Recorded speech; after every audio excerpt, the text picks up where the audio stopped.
मोहतरम नाज़रीन व सामीन, अस्सलाम वालेकुम वरहमतुल्लाहि वबरकातुह। आप देख रहे हैं हमारा यूट्यूब चैनल और फेसबुक पेज डॉक्टर फैज़ अहमद चिश्ती। आज का एक और सवाल जिसका हमने जवाब देना है आज, वो दूसरा सवाल ये है, मैंने एक मजमून लिखा था कुछ अर्सा पहले, रोज़े की हालत में इनहेलर का इस्तेमाल करना कैसा है। ये तकरीबन इसको 3-4 साल पहले मैंने लिखा था, फिर इसको दोबारा भी मज़ीद तरतीब देकर पोस्ट कर दिया था। तो एक साहब ने मुझे मैसेज किया आज़ाद कश्मीर से, उन्होंने कहा जी डॉक्टर साहब हम आपका वो मजमून ढूंढ रहे हैं, हमें मिल नहीं रहा।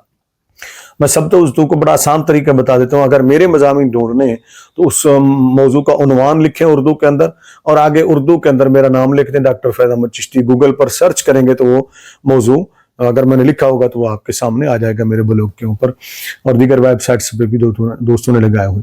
अब ये सवाल उन्होंने ये किया है जी, इनहेलर का इस्तेमाल हमारे यहाँ मसला बना हुआ है, कुछ कहते हैं जी इस्तेमाल कर लेना चाहिए और कुछ कहते हैं नहीं करना चाहिए।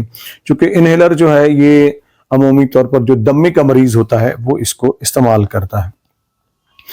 अब इससे रोज़ा वो कहते हैं कि कुछ लोग कह रहे थे टूट जाएगा, कुछ कहते हैं नहीं टूटेगा, कफारा भी होगा, कज़ा भी होगी, जो कहते हैं टूट जाएगा।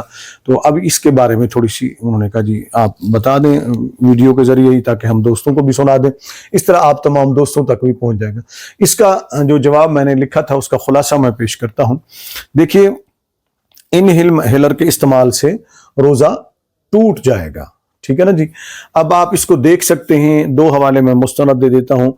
फतावा बरेली शरीफ सफ़ा नंबर 360 मतबूआ शबीर बरादरस लाहौर, और मुफ्ती आज़म पाकिस्तान मुफ्ती मुनीबुर रहमान साहब की तफ़हीमुल मसाइल जिल्द 8 सफ़ा नंबर 180 मतबूआ ज़ियाउल कुरान जो है ना, इसमें ये आप देख सकते हैं कि इनहेलर के इस्तेमाल से रोज़ा टूट जाएगा।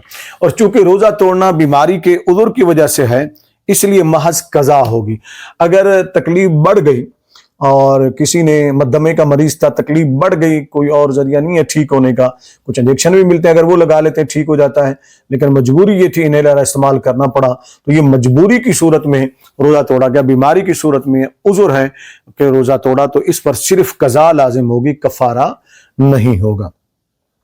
अब इसमें थोड़ा सा तफसील मैं अर्ज कर दूं ताकि बात मुकम्मल कुछ समझ में आ जाए। बाकी मजमून तो मैंने बड़ी तफसील से लिखा था, उसमें सारे दलाइल दे दिए थे। देखिए, इनहेलर के अंदर दवा में जो दवा इस्तेमाल की जाती है उसमें 3 चीजें शामिल होती हैं, कीमियाई मवाद, पानी और ऑक्सीजन, ठीक है ना जी। ये 3 चीजें उसमें शामिल होती हैं, कीमियाई मवाद, ऑक्सीजन और पानी, ये शामिल होते हैं। जब ये पंप नुमा बना होता है, मुंह में पंप किया जाता है तो कुछ अज्जा मुंह में रह जाते हैं, लेकिन उन अज्जा की एक कलील मिकदार हल्क से नीचे जरूर उतरती है और उसके जरिए सांस की नाली और फेफड़ों को फायदा पहुंचता है। अगर कोई चीज नालियों के जरिए अंदर ना पहुंचती और फेफड़े को फायदा ना होता तो फिर उसका कोई इस्तेमाल का तो फायदा नहीं था। तो लिहाजा वो जब पहुंच जाती है तो ये रोजा टूटने की इल्लत सिर्फ और सिर्फ ये कि हल्क के नीचे से कुछ अज्जा लाजिमी तौर पर जाते हैं, इस वजह से ये रोजा टूट जाता है इसके।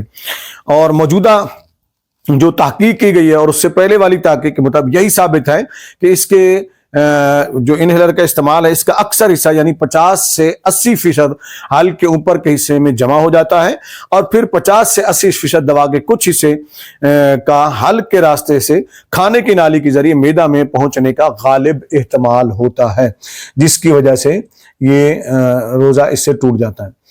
अच्छा, बाज दोस्तों ने जब मैंने मजमून भी लिखा था तो उन्होंने फिर जवाब में लिखा जी फिर सहरी खाते हुए मुंह में अगर चने से कम चीज रह जाती है तो वो उतरना रोजे उससे रोजा नहीं टूटता, उस पर क्यास करना पड़ेगा। कुल्ली करते वक्त मुंह में पानी की तरी रह गई और उससे वगैरह वगैरह, और बच्चे को खाना खिलाने के लिए मां लुकमा को चबाने की इजाजत क्यास करना, खाने चखने की इजाजत पर क्यास करना, जिसकी फुकाहे कराम ने लिखी है।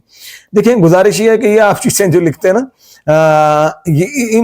इनको उस पर क्यास ही नहीं किया जा सकता। अब अब्दुल मोहतार के अंदर आप देख लें, मायुफ़सिदु सौम जिल्दो सफ़ा 415 दारुल फ़िक़्ह बेरूत, तो यहाँ आप पढ़ेंगे तो चने के बराबर हो कोई चीज हो उसी को सदर शहीद और बोसी ने पसंद किया है, इमाम इब्न कुदामा वगैरह ने, और उसे दाने की मिकदार इतनी हो कि उसे बगैर लो आपके मदद के निगलना मुमकिन हो, ठीक है ना जी।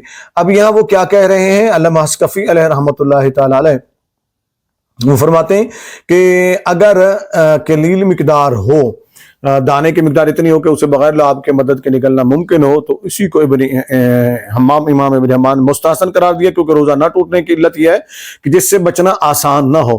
یہ علت اسی میں جاری ہوگی کہ خود بخود لعاب کے ساتھ چلی جائے، نہ یہ کہ اسے بالارادہ حلق سے نیچے اتارنا پڑے۔ اب یہاں وہ آگے کہتے ہیں کہ شارع کا قول کیونکہ طبیعت گھن کھاتی ہے، یہ اس لقمہ کی مثل ہے کہ جس کو منہ سے باہر نکالا گیا، اور ہم پہلے امام ابن حمام سے نقل کر چکے ہیں کہ یہ مسئلہ اسی کے ساتھ مقید ہے کہ لقمہ مخرجہ اس میں سے ہے کہ جس سے طبیعت گھن کھاتی ہے۔ شارع کا قول مگر یہ کہ تل کو چبائے، کیونکہ تل دانتوں میں چپک جائے پس پیٹ تک نہیں پہنچے گا اور وہ لعاب کے تابع ہوگا۔ اب انہوں نے مختلف حوالے بھی دیے۔ علامہ شامی نے صراحتاً فرما دیا کہ تل کو اگر چبایا تو وہ دانتوں سے چپک جائے گا اور حلق سے نیچے نہیں اترے گا، اور ہم اوپر بیان کر چکے ہیں کہ جب حلق میں تل کا ذائقہ محسوس ہوا تو اس کا حلق سے نیچے اترنا یقینی ہے، تبھی روزہ بھی ٹوٹ جائے گا۔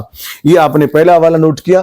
آگے امام ابن حمام نے جو فرمایا انہوں نے بھی اسی کے ساتھ ملتا جلتا کلام فرمایا۔ یہ ان دوستوں کے لیے میں نے مختصر سا عرض کر دیا جو لوگوں کا خام خامے پریشر ڈالتے لوگوں کے اوپر، ادھر ادھر کے قیاس کر کے اور کہتے ہیں وہ چیز ہے تو وہ نہیں، یعنی کہ کسی چیز پر مطمئن نہیں ہونا، خام خواہ کے کیڑے نکالتے رہنے۔ اب یہ بھی کہ کلی کرنے کے بعد جو تری حلق سے نیچے اتر گئی اس پر روزہ اس لیے نہیں ٹوٹے گا، اس سے بچنا ممکن نہیں تھا، یعنی کلی کر لی اس نے اپنے طور پر اچھے طریقے سے پانی نکال دیا اور تری کو چرائے گی وہ چلی گئی، اس سے وہ بچ ہی نہیں سکتا تھا، سارا پانی تو اس نے پیٹ سے اگر کوئی نکالے گا تو پھر تو اس میں عرض لازم ہے گا، اس کو پھر الٹی کرنی پڑے گی اور پھر تھوکنے گا، مکمل پانی کے نگل جانے کا یقین بھی نہیں ہوگا۔ لہذا جہاں تک اس سے تحذر ممکن نہ تھا تو فقہا نے روزہ نہ ٹوٹنے کا حکم دیا، جس طرح کے غبار اگر حلق سے نیچے اتر گیا تو روزہ نہیں ٹوٹتا، جبکہ انہیلر کی دوائی سے بچنا ممکن ہے اور وہ جان بوجھ کر اس کو حلق میں نیچے اتار رہا ہے، تو لہذا ان چیزوں سے بچنا چاہیے۔ حالت روزہ میں انہیلر کے استعمال سے بچیں۔ ہاں، دمے کا انجیکشن بھی مل جاتا ہے، اگر کوئی اس کا انجیکشن لگوا لیتا ہے روزے کی حالت کے اندر تو پھر اس کے روزے کے اوپر فرق نہیں پڑے گا۔ اس سے پہلے ہم عرض کر چکے ہیں کہ انجیکشن کے لگانے سے روزہ نہیں ٹوٹتا ہے۔ اللہ رب العزت ہمیں سمجھ عطا فرمائے، اور اگر کوئی بات ہمیں سمجھ نہیں آتی ہے تو کسی صاحب علم سے ہمیں وہ سمجھ لینی چاہیے، پھر کسی کو آگے بتانی چاہیے۔ اللہ تعالیٰ آپ پر اور مجھ پر، ہم سب پر اپنی رحمت نازل فرمائے، آمین۔